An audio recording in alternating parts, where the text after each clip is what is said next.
안녕하세요. IFP 강의를 맡게 된 박정호라고 합니다. 오늘은 이제 첫 시간으로요. 이제 그 본격적인 수업에 들어가기 앞서서 우리가 IFP 자격증을 취득하기 위해서는 보다 어떻게 하면 합리적으로 공부할 수 있는지에 대한 개괄적인 설명을 함께 드리면서 이러한 이해 속에서 앞으로 진행될 수업들을 어떻게 접근하셔야 되는지를 살펴봐 드리기 위해 잠시 기본적인 그 커다란 개괄적인 내용들을 다뤄볼까 합니다. 일단 가장 이제 이 수험 관련한 강의의 목적은 역시 합격이죠. 그래서 합격과 관련된 내용을 중심으로 이제 OT를 좀 진행할 필요가 있는데요. 기본적으로 이제 IFP의 어떤 필요성이라든가 이런 것들에 대한 것들은 이미 이 그 강의를 수강하시는 분들까지는 아마 다 알고 인지하고 오셨기 때문에 그런 부분의 내용들은 주로 생략을 하고요. 실질적으로 자격증을 취득하기 위해서 우리가 어떠한 방식으로 학습을 해야 되며 무슨 내용들을 접근해야 되는지 그 부분에 대해서 살펴보도록 하겠습니다. 자, 시험은 크게 두 가지로 구분이 되어 있죠. 1부 시험, 2부 시험으로 이렇게 구분이 되어 있는데요. 1부 시험에는 제일 먼저 이 우리가 IFP, 바로 그 FP라고 말하는 Financing Planner 이거에 대한 내용들을 기본적으로 출제를 하고 있습니다.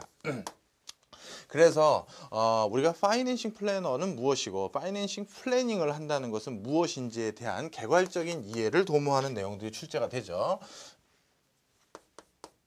그래서 FP에 대한 그다음에 중요성, 그다음에 필요성 이런 기본적인 사항들을 인지하고 있는지에 대한 당연한 그런 물음도 제시하고 있고요. 그와 함께 FP가 갖춰야 될 윤리적인 의식 이런 부분에 대한 문제를 출제를 하고 있습니다. 그 밖에 FP가 이러한 것들 즉 파이낸셜 플래닝을 하기 위해서 궁극적으로 자신들이 갖춰야 될 고객 서비스의 메커니즘이라고 하나요? 프로세스라고 하나요? 뭐 이런 내용들에 대한 일반적인 이해를 갖추고 있는지에 대한 문제를 출제하곤 합니다.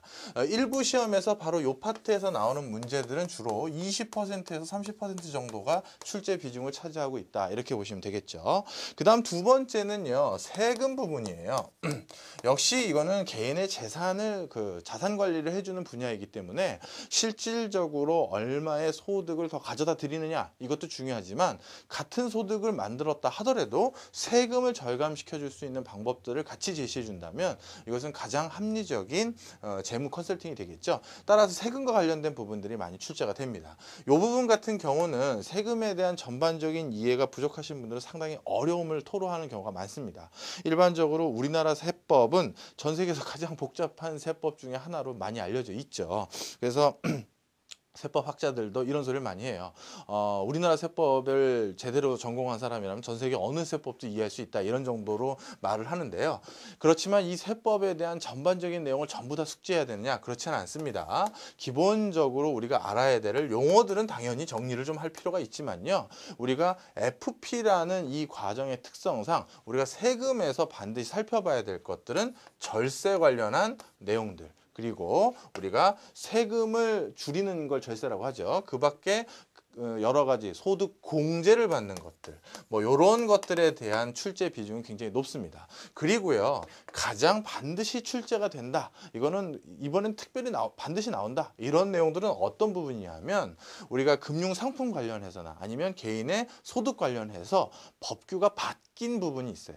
작년까지만 해도 우리가 적용되지 않았는데 이번에는 적용되는 것으로 바뀌었다더라. 이러한 신규 법규라고 하던가 또는 개정된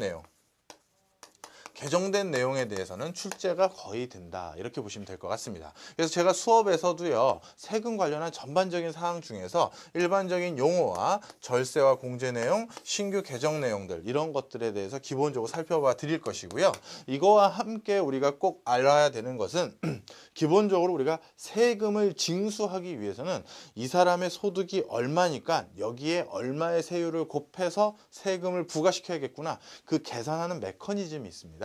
그래서 바로 세액 산출의 메커니즘을 사액 산출 기준에 대해서 전반적인 이해를 하실 수 있는 기회를 도모해 드릴 거예요.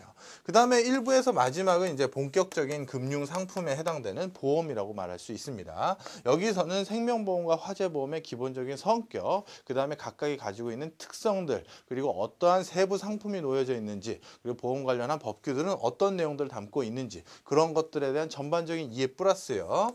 그런 전반적인 내용에다가 추가적으로 반드시 숙지해야 될 것은 혹시 보험을 가입해 보신 분들은 아시겠습니다만 결국 보험을 우리가 어떠한 내용을 가입했느냐를 볼 때 그 계약서인 약관을 들여다보게 되는데요.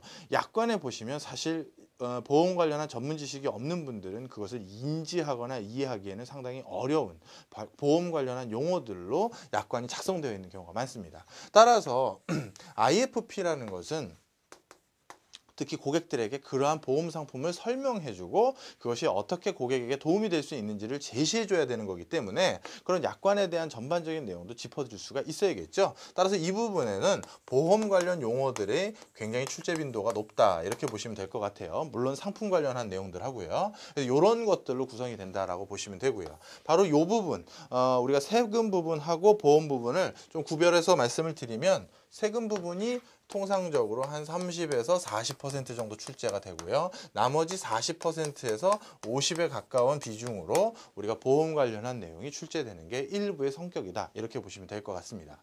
세금 부분은 특히 용어를 자체를 처음부터 잘 인지하지 못하면 뒤가 어려우세요.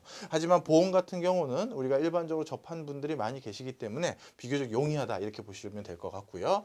IFP는 내용은 수월치 않게 쉽지만 그렇다고 이걸 무시하시면 큰일 납니다. 우리가 일반적으로 생각하는 것과 달리 우리가 고객에게 재무 컨설팅을 할 때 난 이렇게 할 줄 알았는데 라는 내용과 좀 상반되는 내용들이 좀 담겨져 있습니다. 그런 부분에서 의외로 함정에 빠져서 실수해서 중요한 자격증 하나를 한두 문제로 놓치시는 분들도 꽤 계세요. 그러니까 IFP 제일 처음 파이낸싱 플래닝에 관련된 내용도 간과하시면 안 된다 이렇게 보시면 될 것 같고요. 2부에 대해서 간단히 말씀을 드리면 2부는 크게 두 가지로 나눌 수 있습니다. 하나는 이제 금융 시장과 플러스 상품에 대한 전반적인 내용들을 다루고 있어요. 그 다음 또 한 가지 이제 부동산 부분입니다. 이 금융시장과 전반적인 상품은요, 고객에게 특정 금융 관련한 상품을 세일즈하거나 또는 소개를 하고자 했을 때 당연히 전반적인 경제 상황은 알아야겠죠. 지금 경제 상황이 어떠한 상황으로 전개되고 있다. 따라서 이러한 추세에는 이러한 금융상품에 투자하시는 것이 훨씬 바람직하다. 기본적인 경제 흐름은 이해를 하셔야 됩니다. 그렇죠? 바로 이러한 이해 속에서 세부적인 금융상품들에 대해서 이해하고 있는지 그런 수준을 낸다. 이렇게 보시면 돼요. 당연히 주식, 당연히 채권, 그 다음에 펀드, 그 밖에 파생상품, 기타 등등요. 이런 다양한 금융 상품들이 어떠한 특성을 가지고 있는지 기본적인 메커니즘을 이해하고 있는지 수준을 낸다 이렇게 보시면 됩니다. 사실 금융권 자격증은 다른 것들을 같이 가지고 계신 분들이 꽤 많은데요. 이러한 다른 자격증에서 일반적으로 이런 거에 좀 더 포커싱이 되어 있는 자격증을 취득하신 분이라면 가장 개괄적인 내용을 설명하고 있는 거구나 아마 쉽게 이해하실 수 있을 겁니다. 그래서 그런 내용들이 주로 출제되는 수준이고 내용들은 그렇다 이렇게 보시면 될 것 같고요.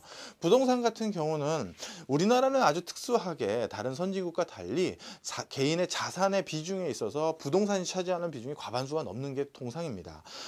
물론 이제 자꾸 금융자산의 비중이 높아지고 있는 건 사실이지만요. 어느 선진국 어디와 비교해도 우리나라처럼 이 부동산으로 자산이 편중되어 있는 국가는 별로 없어요. 따라서 금융 관련한 여러 가지 재무 컨설팅을 하는 과정에서도 많은 사람이 부동산으로 자기 재산을 가지고 있기 때문에 이 부분에 대한 의구심, 의문을 많이 가지고 있는 게 통상인데요. 따라서 부동산 관련한 기본적인 용어들과 부동산 관련한 당연히 세제가 중요하겠죠. 세금은 우리가 같이 합산해서 내는 경우가 많으니까요. 용어와 세제 이런 것들을 위주로 부동산 관련한 내용을 숙지하시면 될 것 같고요. 그 다음에 부동산이라는 건 다른 금융상품과 달리 이것도 역시 자산의 한 형태고 투자의 한 방편인데 다른 성격을 가지고 있습니다. 그래서 금융상품과 부동산은 어떻게 다른 형태의 금융 투자 방법인지 그 부분에 상이한 점 이런 것들이 주로 출제가 된다 이렇게 보시면 될 것 같아요. 그 다음에 이제 부동산도 이제 생소한 부분이 많죠. 우리가 같은 땅이라고 하더라도 그 땅을 용도나 목적에 따라서 다양한 명칭으로 분류하고 있습니다. 이러한 법적인 명칭들에 대한 기본적인 이해는 반드시 시험에도 출제가 자주 된다 이렇게 보시면 될 것 같아요. 그렇게 구분하시면 될 것 같고요.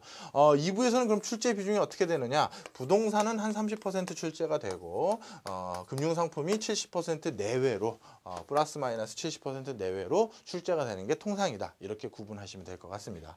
요 부동산 관련한 것은 좀 법률적인 내용이 많고요. 금융상품과 시장과 관련된 내용은 경제나 금융 전반에 관한 내용이 많기 때문에 또 이것도 학습하는데 약간 성격이 좀 다릅니다. 그래서 그런 것들이 좀 우리 IFP의 장점이다, 어려운 점이다 이렇게 보실 수 있겠죠. 자, 이렇게 개괄적으로 IFP는 어떠한 문제들과 어떠한 내용들을 많이 출제를 하고 있는지 설명을 해드렸는데요. 일단 이렇게 이해하시면 될 것 같습니다. 저희 책은요, 원래 IFP의 본서에서 가장 출제 빈도가 높은 내용들을 함축적으로 담겨놓은 것이다. 이렇게 이해해 주시면 좋을 것 같습니다. 따라서 본서에 있는 내용들은 그래도 어느 정도는 숙지를 해주시는 것이 우리가 합격의 지름길이다. 이렇게 보시면 돼요.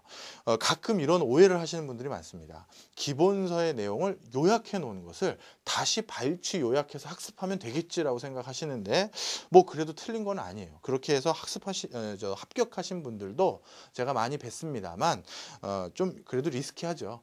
일반적으로 요약서라는 인식을 꼭 갖기 바라시고요. 그렇다면 이 요약서에 있는 내용은 뭐 제가 다시 체계적으로 정리하는 방법대로 웬만하면 다 숙지하시는 것이 합격의 가장 큰 지름길이 아닌가 이렇게 말씀드리고 싶습니다. 하나하나 세부적인 내용은 학습을 구체적으로 시작하면서 다시 한번 말씀드리도록 하겠습니다. 감사합니다.